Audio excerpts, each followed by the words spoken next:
Hello there, welcome back to my channel mirrors. और बेटा मैं आपको पढ़ाने आई हूँ सॉलिड स्टेट। मैं आपको बताया था कि अपनी चैप्टर वाइज सीरीज चल रही है, आपको ऑलरेडी पता है, ठीक है। तो हमने चैप्टर वाइज सीरीज कल से स्टार्ट कर दी थी, फर्स्ट केमिस्ट्री का था, और आज मैंने 2 लेक्चर अपलोड किए हैं। अब मैं पर डे 2 लेक्चर आपको अपलोड किया करूँगी, एक केमिस्ट्री का और एक फिजिक्स का, और किसी किसी दिन कर लिया करेंगे हम इंग्लिश और फिजिक्स, ठीक है। तो मोस्ट ऑफ द क्वेश्चंस मैं आपको करा दूंगी जब तक आपका एग्जाम होगा, बहुत अच्छे से आपकी प्रिपरेशन हो जाएगी। चैप्टर वाइज होगी क्योंकि आपको पता है चैप्टर वाइज कोई नहीं करा रहा है, तो मैं सोच रही हूँ कि आपको चैप्टर वाइज करा दूँ क्वेश्चंस, और आप उससे हेल्प जितना ले सको उतना हेल्प लो, क्योंकि बिल्कुल भी कोई ज़्यादा हार्ड पेपर आने वाला नहीं है, बिल्कुल इजी पेपर आता है आपका। तो आप आराम से कर ले जाओगे, कोई भी ज़्यादा आप ना मतलब लोड मत लो ज़्यादा अपने ऊपर कि बहुत ज़्यादा हार्ड पेपर आएगा, ऐसे करके वैसे करके। बिल्कुल ईजी पेपर आएगा और इजीली आप कर लोगे, ठीक है, इतना समझ लो। चलो फिर लेट्स स्टार्ट द वीडियो। चलो फर्स्ट क्वेश्चन है आपका, the total number of atoms required to form a unit cell BCC lattice will be. तो इसमें से आपको बताना है कि बेटा टोटल नंबर बताने हैं आपको, किसके नंबर बताने हैं, total unit cell of BCC lattice की। तो जब हम BCC आपको देखा होगा आपने कि हमारी जो सॉलिड स्टेट होती है उसमें क्या है, एक प्रिमिटिव स्टेट होती है, एक दूसरी होती है सॉलिड स्टेट, ठीक है। तो सॉलिड स्टेट में क्या होता है, 2-3 होते हैं आपके। एक होता है आपका सिंपल सेल होती है एक, और एक होती है आपकी FCC सेल, और एक होती है BCC सेल, ठीक है। तो इनके क्या पूछे ना, यूनिट सेल पूछिए। तो जो FCC होती है उसकी कितनी होती हैं, उसकी होती है आपकी 4 यूनिट सेल होती हैं, और इसमें होती हैं आपकी 9 यूनिट सेल। क्यों, बॉडी सेंटर क्यूब है क्या, तो देखो बॉडी सेंटर अब मैं बताऊँ आपको कि यहाँ पे बना दे रही हूँ क्यूब, एक क्यूब बना दे रही हूँ मैं आप लोगों के लिए, ठीक है, यहाँ पे, ठीक है। आप देखना इजीली आप समझ जाओगे। यहाँ पे मैं इनको ज्वाइंट कर दे रही हूँ, इधर एक जॉइंट, इधर एक जॉइंट, इधर, ठीक है। अब क्या करोगे आप, यहाँ पे क्या करना है आपको, यहाँ पे आप देखोगे कॉर्नर पे इसके कॉर्नर पे एक रखा है, एक ये रखा है, एक ये रखा है, एक ये रखा है, एक ये रखा है, एक ये रखा है, और एक ये, और एक ये, ठीक है। इसके कॉर्नर कितने होते हैं, कॉर्नर आपके 8 होते हैं। देखो 4 आप दिख रहे होगे ऊपर, ये 4 वॉल्स हैं, मतलब कॉर्नर हैं, ये कॉर्नर आप समझ लो, और 4 नीचे हैं, ठीक है। अब मैं दोबारा से हटा दे रही हूँ इसको। अब क्या है, एक बेटा आपका बॉडी सेंटर में एक और होता है आपका ये, सॉरी, एक और आपकी ये होता है। तो ये क्या है, फेस है आपका। तो ये क्या है आपका, तो ये बॉडी सेंटर के लिए 9 होते हैं। देखो 8 मैंने आपको बता दिया, एक बीच में बता दिया, तो आपके कितने यूनिट सेल हो जाएंगे, आपके 9 यूनिट सेल हो जाएंगे, मतलब आपका C ऑप्शन सही हो जाएगा। समझ गए आराम से, ठीक है। नेक्स्ट क्वेश्चन देखिए, नेक्स्ट क्वेश्चन है आपका, which among the following will show anisotropy, sorry, इसमें से आपको बताना है कि इनमें से कौन सा एनआइसोट्रॉपी शो करता है। तो आपको जो पता है एनआइसोट्रॉप जो शो करते हैं वो कौन होते हैं, वो क्रिस्टल होते हैं, क्रिस्टल्स होते हैं। क्रिस्टल्स ही क्या करते हैं, एनआइसोटोप्स होते हैं, और एनआइसोट्रॉपी को शो करते हैं। जो एमॉर्फस सोल्यूशन होता है हमारा, एमॉर्फस वो आइसोट्रोप होता है। आइसोट्रोप तो जानते होगे ना, आइसोट्रोप वगैरह तो जानते होगे इजीली, जिनका जो प्रोटॉन नंबर सेम होता है, प्रोटॉन नंबर डिफरेंट होता है और एटॉमिक नंबर सेम होता है, ऐसा ही कुछ होता है आइसोट्रोप, ठीक है। तो ये क्रिस्टल वाले होते हैं। एमॉर्फस जो सोल्यूशन होता है वो आइसोट्रोप होता है, और ये क्रिस्टल वाला जो सोल्यूशन होता है वो एनआइसोट्रोप होता है, ठीक है। तो इसका जो एग्जाम्पल है बेटा आपका, वो एग्जाम्पल है आपका ब्रोमीन क्लोराइड, ये आपका क्रिस्टल में आता है। फिर देखिए, और एनआइसोट्रोपी इसकी वो होती है, एनआइसोट्रोपी शो करता है।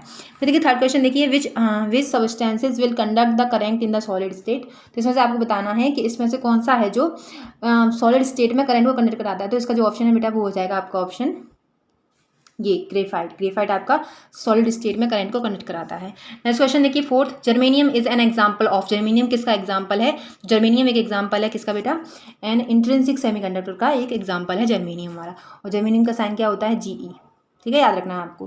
फिर देखिए नेक्स्ट क्वेश्चन है आपका fifth, in crystal structure of sodium chloride the arrangement of chlorine ion is. तो इसमें से आपको बताना है कि एक crystal structure of sodium chloride का, तो इसमें से जो अरेंजमेंट होगा क्लोरीन आयन का वो किस में होगा, तो वो होता है बेटा FCC में।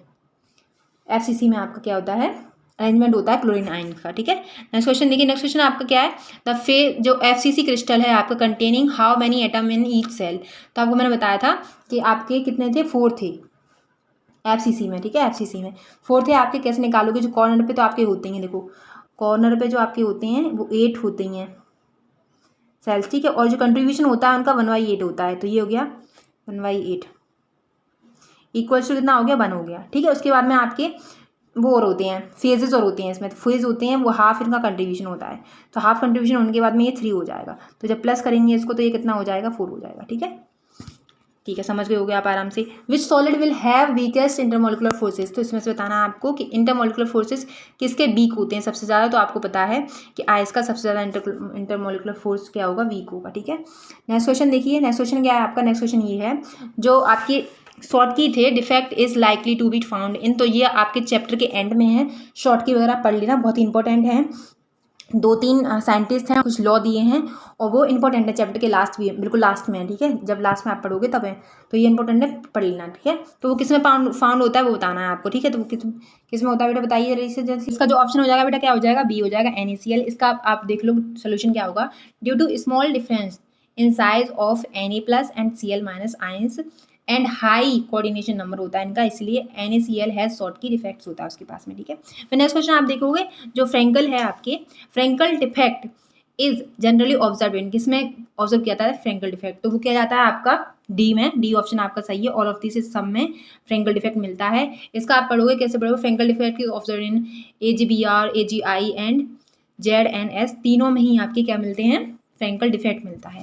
नेक्स्ट क्वेश्चन देखिए। नेक्स्ट क्वेश्चन है आपका ये वाला 10th वाला, तो बोल रहे हैं जो इंटर पार्टिकल्स होते हैं आपकी forces in solid hydrogen is are, जो सॉलिड हाइड्रोजन होता है उसमें इंटर पार्टिकल्स फोर्स लगता है, उसमें कौन सी फोर्स लगता है, तो वो होता है आपका वैन डर वाल्स फोर्सेस। ठीक है, वैन डर वाल्स फोर्सेस में वो आ जाता है। नेक्स्ट क्वेश्चन देखेंगे आप, इन ब्रैग इक्वेशन एन रिप्रेजेंट्स, तो इन ब्रैग इक्वेशन में एन क्या रिप्रेजेंट करता है, प्रिंसिपल क्वांटम नंबर रिप्रेजेंट करता है, नंबर ऑफ एटम्स रिप्रेजेंट करता है, नंबर ऑफ इलेक्ट्रॉन्स रिप्रेजेंट करता है, या फिर ऑर्डर ऑफ डिफ्रेक्शन रिप्रेजेंट करता है, तो वो क्या करता है बेटा आपका ऑर्डर ऑफ डिफ्रेक्शन रिप्रेजेंट करता है। नेक्स्ट क्वेश्चन देखिए। नेक्स्ट क्वेश्चन आपका ये है, which substance will conduct the current in the solid state, अब इनमें से आपको बताना है कौन सा सब्सटेंस है जो कंडक्ट करता है current in the solid state में, तो आपका इसका ऑप्शन हो जाएगा डी आपका। ठीक है, आपका डी ऑप्शन सही हो जाएगा।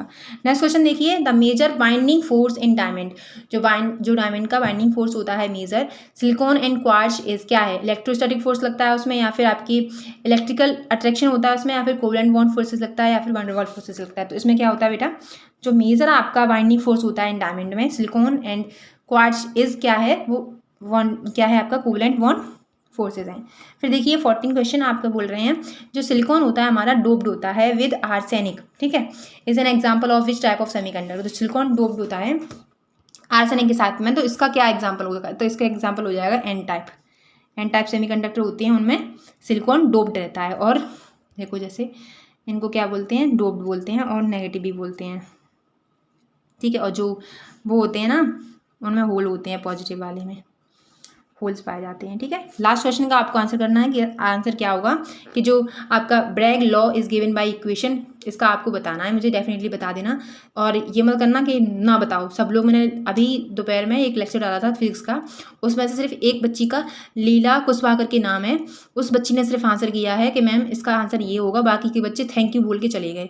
आंसर कौन करेगा, अगर ये ऐसा क्वेश्चन आ गया जो मैं दे रही हूँ और वही आ गया, फिर कौन आंसर करेगा, उसे कौन फाइंड करेगा कि क्वेश्चन का आंसर क्या होगा, सबको देना है आंसर। ठीक है, thank you so much for watching.